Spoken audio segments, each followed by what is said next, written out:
사랑하는 형제자매 여러분, 안녕하십니까? 성 바울의 설교는 예수님과 그분의 파스쿠알 신비에 집중되어 있습니다. 사도는 실제로 자기 자신을 그리스도와 십자가에 달리신 그리스도의 선포자로 소개하십니다. 갈라디아인들, 즉 율법과 전통을 지키는 것으로 신앙의 저조 양상으로 가고 있는 그 갈라디아인들에게 신앙의 구원의 중심을 상기시키고 있습니다. 곧 주님의 죽음과 부활입니다.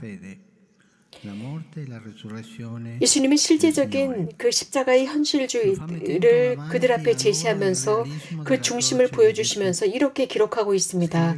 예수 그리스도께서 십자가에 못 박히신 모습으로 여러분 눈앞에 생생하게 새겨져 있는데 누가 여러분을 호렸단 말입니까? 십자가의 그리스도에게서 멀어지도록 과연 누가 여러분을 호렸단 말입니까? 갈라디아인들에게는 심각한 상황입니다. 오늘날도 많은 것은 마찬가지입니다. 참 하느님, 살아계신 하느님을 찾기보다는 예식과 규범에 집중하면서 종교적인 안전함을 찾고 있습니다. 가장 먼저 사랑의 하느님을 온전히 끌어안아야 하는데 말입니다. 이것은 새로운 근본주의자들의 유혹으로서 이들은 가야 할 길이 두려운 나머지 앞으로 향하지 못하고 더욱 안전하다고 느끼는 과거로 돌아가는 이들입니다. 곧 하느님만이 주실 수 있는 안전함을 찾지 못하고 인간적 안위의 하느님을 찾고 있습니다. 그렇기 때문에 바오로 사도는 갈라디아인들에게 본질, 곧 십자가의 그리스도 안에서 삶을 선사하시는 하느님께 돌아오라고 요구하고 있습니다. 그러면서 이에 첫 번째 사람으로 증언을 하고 있습니다. 이제는 내가 사는 것이 아니라 그리스도께서 내 안에 사시는 것입니다. 또 서한의 끝 무렵에서 이렇게 정해야 하십니다. 나는 우리 주 예수 그리스도의 십자가 외에는 어떠한 것도 자랑하고 싶지 않습니다. 우리가 영적 노선을 잃었을 때 혹은 수많은 문제들과 생각이 우리를 괴롭힐 때 바오로 사도의 조언을 우리 것으로 삼아봅시다. 십자가의 그리스도 앞으로 가서 그분을 새로운 출발점으로 삼읍시다. 양손에 십자가를 쥐고 가슴에 꼭 안읍시다. 혹은 예수님께서 우리를 위해 쪼개진 빵이 되신 성체 앞에 조배를 하며 머물러 봅시다. 부활하신 십자가에 달리신 그분 앞에 머뭅시다. 하느님의 힘이 우리 마음을 당신의 사랑으로 채우십니다.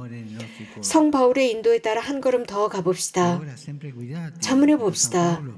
즉 십자가에 달리신 예수님을 기도 안에서 만났을 때 어떤 일이 일어날까요? 십자가 아래서 일어났던 바로 그 일이 일어납니다. 예수님께서 당신의 영을 온전히 바치십니다. 곧 당신 자신을 온전히 내주십니다. 영성생활의 기본은 그 기본인 성령은 예수님의 파스카로부터 솟아납니다. 그분께서 마음을 바꾸십니다. 우리 활동이 아닙니다. 그분께서 마음을 바꾸시는 것이지 우리가 하는 일들이 아닙니다. 우리 안에 활동하시는 성령께서 마음을 바꾸십니다. 그분께서 교회를 이끄시는 것이고 우리는 원하시는 대로 움직이시고 차지하시는 그분의 활동에 순명하도록 초대받았습니다. 한편으로 성령께서 모두에게 내려오셔서 누구도 배제하지 않고 그분의 은총이 활동하시는 것을 본 완고했던 사도들조차도 예수님의 복음이 소수의 특권층만을 위한 것이 아니라 모두를 위한 것임을 확신하게 하셨습니다. 안전함을 찾던 그 작은 그룹, 당시처럼 무엇인가 확실할 때 그들은 성령으로부터 멀어집니다. 그래서 성령께서 그들 안에서 자유롭게 활동하지 못하게 하고 맙니다. 이렇게 공동체의 삶은 성령 안에서 새롭게 됩니다. 항상 그분으로 인해서 우리들의 삶은 늘 양분을 얻고 영적 투쟁을 지속해 나가는 것입니다.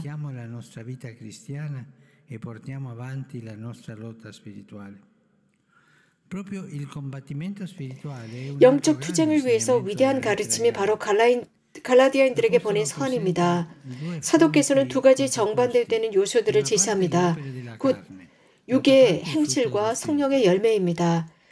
그렇다면 육의 행실이란 무엇일까요? 하느님의 영과 반대되는 행동들입니다. 사도께서는 이를 육의 행실들이라고 부르셨다고 해서 우리 인간의 육이 무엇인가 잘못되었고 나쁘다는 의미가 아닙니다.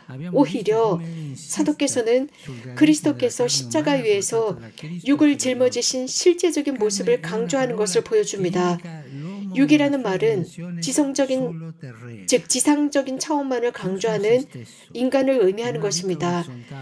자신 안에 폐쇄적이고 수평적인 삶을 의미하는 것이고 본능적인 속세를 따라 살고 하느님과 이웃을 향해 열리고 돌아올려지게 하는 성령께 문을 닫고 있는 모습을 말하는 것입니다.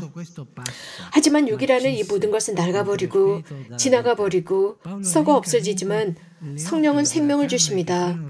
바오로께서 육의 행실을 나열하시며 육욕의 이기적인 사용을 의미하는 것들로서 인간관계를 약화시키는 우상숭배와 마술적인 행위, 곧 적개심, 분쟁, 시기, 격분, 이기심, 분열, 분파, 질투 등입니다.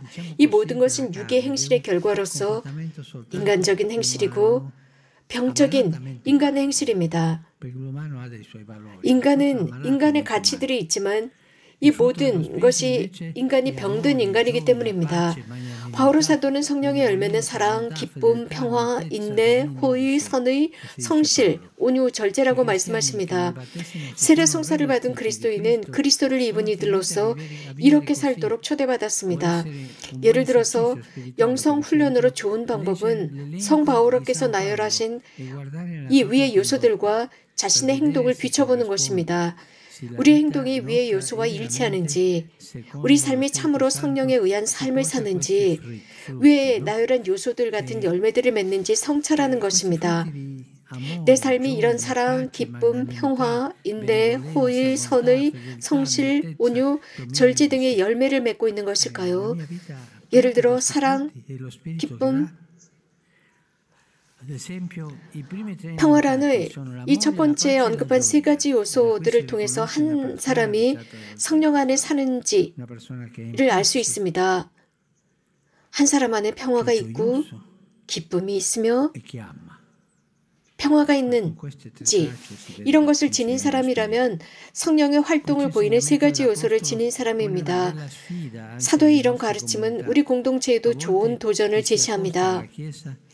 때때로 교회에 가까이 하고자 하는 사람들은 교회 안에 수많은 기울과 규범으로 가득 찬 것처럼 느껴진다는 사실입니다. 안 됩니다. 이런 모습은 교회가 아닙니다. 이런 모습은 그 외 다른 단체들의 모습이지 교회의 모습이 아닙니다. 많은 흐름이 발전하면서 도덕적 관점과 지나치게 많은 계율에서 시작하면 예수, 그리스도의 신앙의 훌륭함을 받아들일 수 없게 되고 깊은 증언과 평화를 선사하는 기도로 양분을 얻은 사랑의 본래의 결실을 잊어버리게 할 수 있습니다.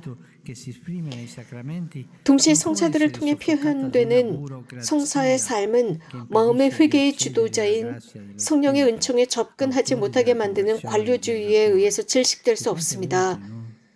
우리 자신, 가끔씩 말입니다. 우리 자신, 사제들과 주교들이 이 성사를 베풀고 사람들을 환영하는데 얼마나 자주 관료주의적인 행동을 하고 있습니까? 그 결과 사람들은 아니, 이것은 좋아하지 않아요 하면서 떠나갑니다. 많은 경우 우리 안에 성령의 힘이 우리를 새롭게 하신다는 것을 보지 못합니다. 그렇기 때문에 우리는 십자가에 달리신 그리스도와 사랑의 성령에 의해 활동하시는 부활하신 분을 선포하는 커다란 책임을 지고 있습니다. 이유는 이 사랑만이 사람의 마음을 바꾸고 끌어당길 힘을 소유하고 있기 때문입니다. 고맙습니다.